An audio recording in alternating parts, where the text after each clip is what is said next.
Welcome to the Never Ending Backlog podcast, your place for short reviews from a gamer with the goal of reducing his backlog.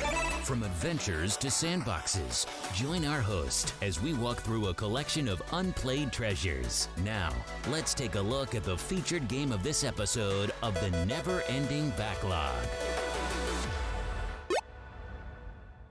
Hello, everybody, and welcome to the next episode of the Never Ending Backlog podcast, your place for bite-sized PC game reviews.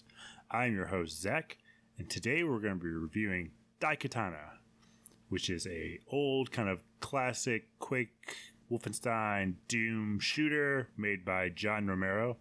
I'm not going to lie, I was extremely excited for this game, and I kind of jumped right into it, and then I kind of fell out of love with it a little bit. Then I started reading some reviews, and apparently I'm not the only one. Whew. Anyway, we'll jump right into it. Like I said, it is essentially a first-person shooter. There is an AI co-op aspect to it. I hope to actually get a little bit further in the game to try that. It's futuristic Japanese theme, or Neo San Francisco, as everybody likes to call it. For a game like resolution, actually it picked up my 1920 by 1080 without any issue whatsoever. I'm actually running on NVIDIA surround mode, so all three monitors are running, and it put it in the center screen, and graphics were maxed out, and everything ran perfect, which is crazy for a game that was made in 2000. It requires a Pentium 4, so it'll pretty much run on anything modern. It worked really well on my Windows 10 machine. I was hoping to actually find a physical PC copy, because that's something I really like to collect, and it seems up my alley. Unfortunately, the prices weren't that cheap for big box versions, and I started looking after I'd already played it, so I was like, oh, this game isn't the best game for me, so I'm not as interested in to find it. So unless I were to find a good price, I probably wouldn't go for it. For audio quality, it's pretty much what you'd expect from a Quake-like shooter. There are some weird little things it does, some good and bad. One thing I think is good, but annoying, is the creatures in the game are robotic. It's like the cyberpunk Japanese era, and you start off in a swamp, and there are these robotic mosquitoes, and in your headphones it sounds like they're actually coming from like every direction. So it's quite lifelike. I kind of like that aspect quite a bit. Actually, I think it's really neat, because think about it. You go camping and you have mosquitoes or flies flying around you. You don't know where they're at. You hear them in your ear, and you're just like, where are they at? So I think it's actually kind of funny, annoying, just like real mosquitoes, but well done. The loading audio, so during the loading screens, there's these little progress bar, little squares. Every time a new one would pop up, it would be like a bang or a slam kind of thing. So when my computer's faster, it'd be like, and it's like, okay, little overwhelming. The volume was cranked up higher for that, and then lower in other parts. So it's kind of annoying. When the AI NPCs, especially, this part's funny, especially the robotic creatures, so there's like frogs and mosquitoes and all this stuff in the first level, you shoot these giant like mech footsteps. So it's like koom, koom, koom, koom, koom. And you think, oh my gosh, there's a big creature nearby. You turn around and it's like this frog. It's probably about the size of an average frog, maybe a little bit larger than a frog. And he's robotic, but he sounds like a giant mech walker. So kind of out of place a little bit, and all the creatures sound that way. Like when you get to an alligator sounds like it actually has less of a footsteps than the frog does. So I feel like they had a limited supply of sound effects, and they just threw whatever they could anywhere. It felt a little bit out of place. Another thing that I thought was funny is there are some turrets that are automated, so when you get near them, they pop up out of the ground and they start shooting you. They have a control box on the wall behind them. If you shoot the control box from a distance before they pop up, you can destroy them. However, when you shoot this turret, the control box, which is only like a 2-foot turret, it's not that big at all, it would shake the screen like a giant explosion for about 10 seconds straight. It's like, is this explosion going to end? Is it going to keep going?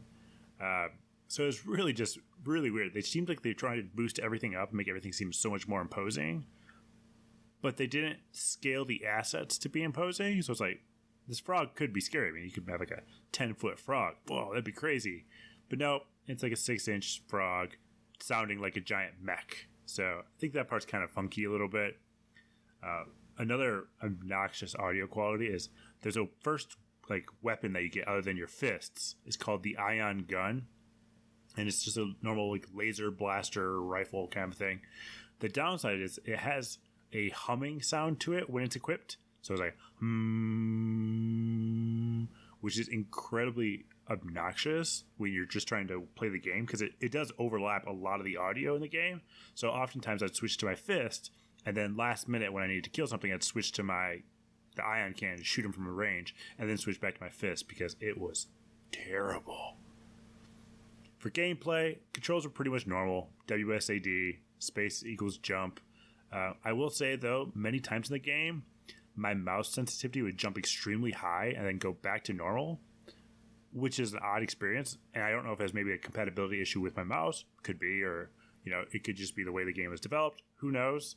I will say though, it made it extremely frustrating when you're trying to shoot these mosquitoes that are flying around on the X and Y axis, so they go up and down. So it's not like Doom where it's only just scrolling left and right. It's up and down as well. It made it really kind of frustrating to shoot them, especially when it jumped to like full mouse speed real quick. There were a ton of loading screens, which was extremely frustrating. You'd walk down a hallway and you see like the loading screen pop up. The screen would freeze. You see the loading bar with the while you're playing the game. And the downside is the loading screens are tied to checkpoints. So a really big problem with this, and this is a really big problem, is so the first time I played it on hard difficulty, I didn't realize it was hard. I should have read better. It was like you could choose Ronin or Samurai or Shogun. And I thought these are like different types of people, different roles perhaps. Then I read up the corner as actually difficulty. So I chose Shogun, which I thought was cool. Nope, that's actually hard difficulty. So anyway, I was getting chased by all the creatures in the swamp, running up this hallway, and then it just froze to do the loading checkpoint thing. And once it unfroze, I died. Well, the problem is that was now my checkpoint now. So it'd go to the loading, spawn, die, instant, like instantaneous. I couldn't even turn for a second, nothing. Spawn, die, then it'd go and it was basically in this infinite spawn, die loop by getting killed by swamp creatures. Just a funny little quirk that I had to basically restart the entire game because it was frustrating. The other thing is it's very similar to Quake in the sense that, when you die, it goes into third person and kind of omnipresent view, and you explode into all these pieces. So it's gory in regards to Quake gory. So your body is basically comprised of like 6 pieces, and then it just pops off in different directions like a crash dummy. According to the game economy, according to istthereanydeal.com, the historical low for this game is 79 cents, and the current best price is $6.99. Which, I mean, if you're a fan of Quake, Doom, or Wolfenstein, I think it's pretty much worth it.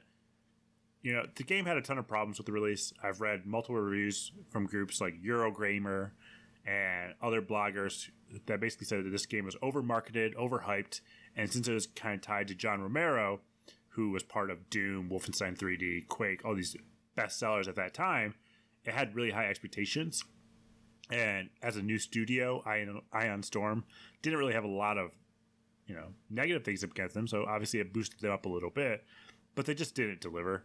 I mean, they used the Quake engine, which was a little bit outdated by then, especially with games like Half-Life and Metal Gear Solid being released at the same time.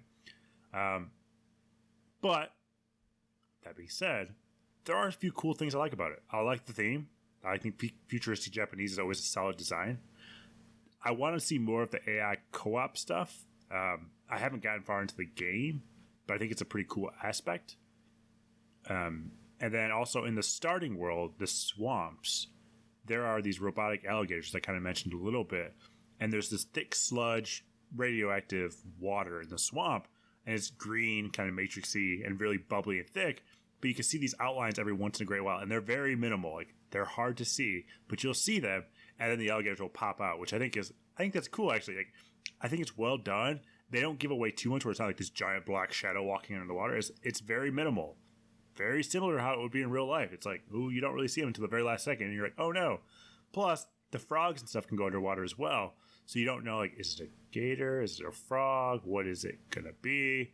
So it adds that kind of nervous feeling, which I think is actually really cool. If you hate gators, probably not going to like this. So for my final part of the review, I guess, am I going to keep it or delete it? I'm actually going to keep the game. I'm going to try to play it a little bit more. There's a couple reasons why. I want to get to the AI co-op part. I think it seems like a cool idea. I know it's not going to be great. I heard reviews that it's actually pretty much awful and there are terrible AI controlled components that you work with. I don't really expect a lot from 2000. I mean, I'm not expecting like this is going to be a perfect AI controlled system. It's not like Army of Two, which I think had a fantastic AI control system. But I'm going to give it a try. I want to get to that part of it. I also want to see more of the storyline.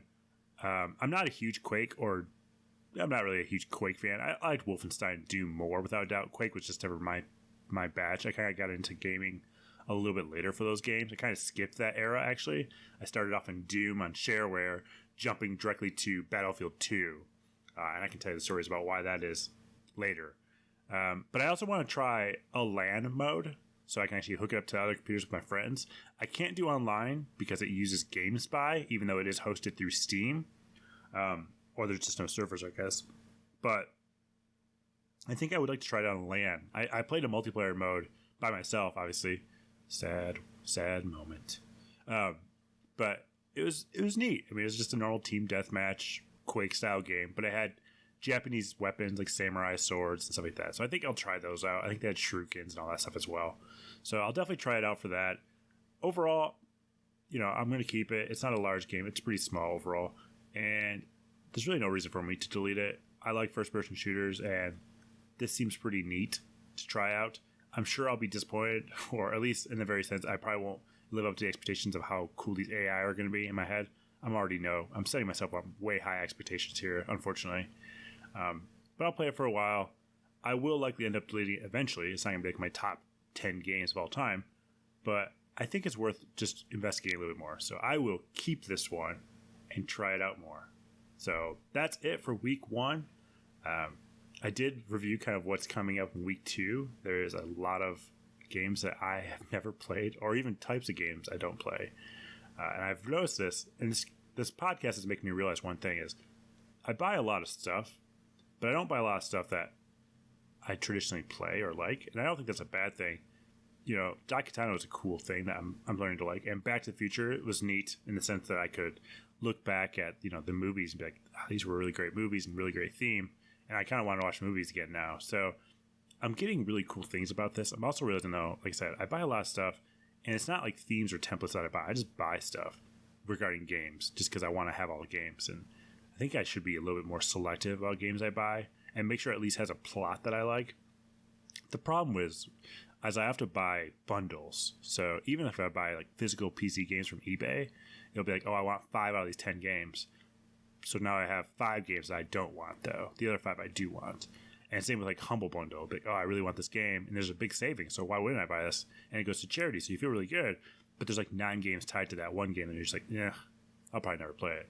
So this is doing a really good job in helping me, A, open my eyes to new game types, B, learn a lot about the games, because a lot of these times I do research a little bit about what the developers were going through, what kind of companies they are. I try to do a little background research. It's not heavily by any shape or form. I mean, fact of the matter is I review a game every single day, and then a lot of it is editing this podcast, trying to make it sound somewhat professional.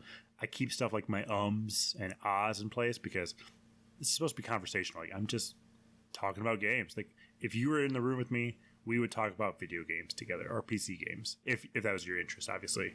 So that's how I want to keep this kind of going, back and forth, light and easy. So anyway, that's it for week 1. I hope you guys really thoroughly enjoyed this.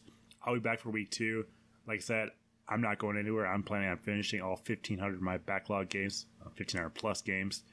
I think it'll be a fun thing to do, and I think I'm just going to keep learning as I go. So thanks for joining on this episode.